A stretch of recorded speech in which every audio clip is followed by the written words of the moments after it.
Deməli, Hyundai Ayqıq maşında olan problem tix aborotda dayananda maşında bir dənə yüngül əsmə olur, dayanır. Bu problemlə bağlı kompleks sveça dəyişilib, farsunkalar yuyulub, babinin bir dənəsi dəyişilib, amma problem olduğu kimi qalır. İlk növbədə diaqnostikaya salırıq. Diaqnostikada bu problemlə bağlı heç bir xəta göstərmir. Bu göstərilən xəta dinamo ilə bağlıdır. İndi biz yoxlayıb problemi aradan qaldıracağıq, sizlə paylaşacağım, diqqətə baxın. Deməli, bu 1, 2, 3-cü silindirləri yoxlamışıq. Bax, təzə dəyişilən babin budur. Bu 3 dənə silindir normal işləyir. Amma 4-cü silindirin babininə baxın. Görürsünüz, korpusa vurur. Bu korpusa vurmaqdakı maşında həmin titrəməni yaradır.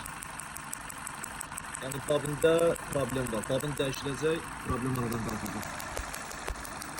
Söndür.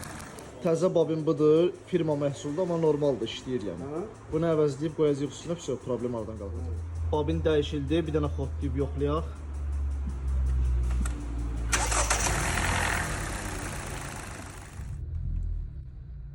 Maşını xotlayırıq, heç bir problem yoxdur. Hər şey ideal vəziyyətdə. Xətaları da silmişik, gördüyünüz kimi heç bir xəta yoxdur. Maşın tam hazır şəkildə müştəriyə təhvil verildi. Xeyirli uğurlu olsun.